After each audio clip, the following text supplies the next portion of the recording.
itu.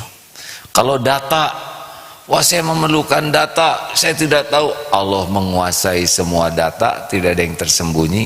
Dan kalau itu jadi solusi bagi kita, akan ada jalan kita mendapatkan informasi data-data.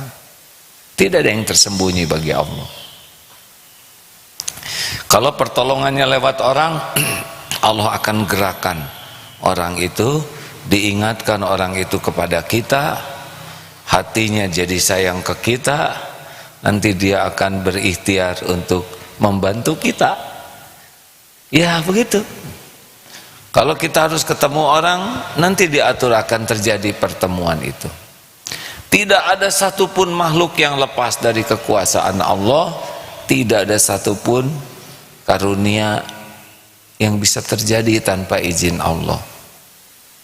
Masya Allah, benar hadirin.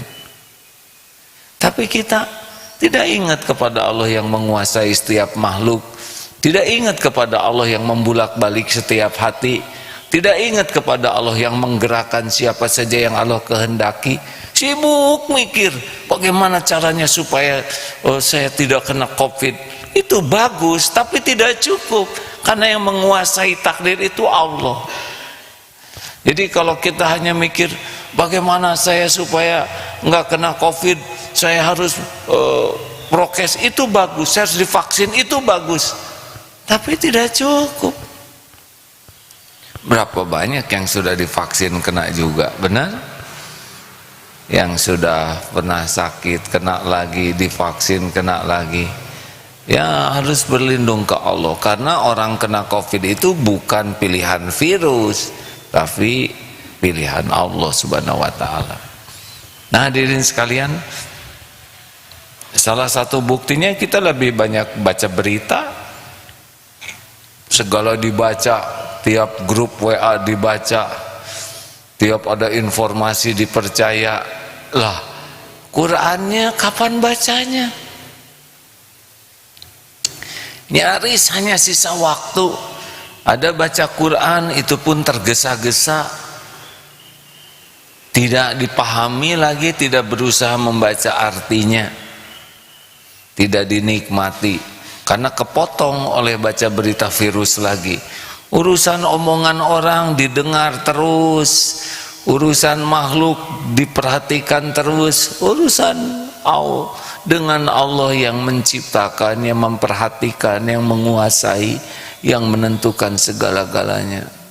Kok tidak hadirin? Padahal semuanya innallaha ala kulli syai'in qadir. Wah, harusnya tenggelam kita ini dalam zikrullah.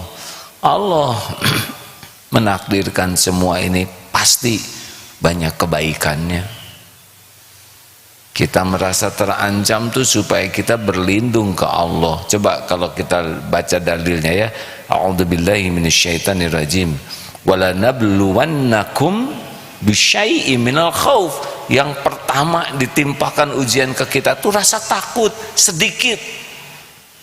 Jadi sesuatu yang enggak kelihatan, takut itu kan bersifat psikologis ya.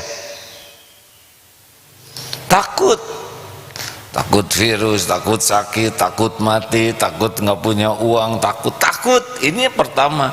Walanabluwannakum bisyai'im minal khauf, sedikit saja. Karena sebagian besar mah nggak menakutkan. Takut, kemudian kekurangan makanan. Walanabluwannakum bisyai'im minal khauf wal ju'i wa naqsi minal amwal wal anfus was samarat. Kita akan diuji tentang takut, tentang makanan ya, kelaparan, kekurangan, itu macam-macam.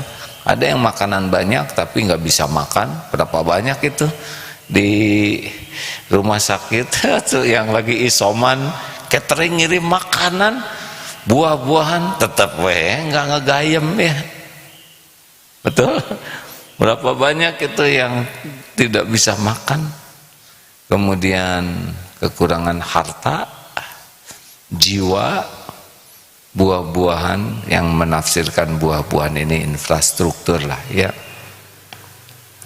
Wabasyiri sobirin, dan berikan kabar gembira bagi orang yang sabar. Siapa orang yang sabar? Alladzina idza asabathum musibah qalu inna lillahi wa inna ilaihi rajiun. Jadi yang pukulan pertama ketika ditimpa musibah tuh pikirannya, hatinya, lisannya kembali ke Allah.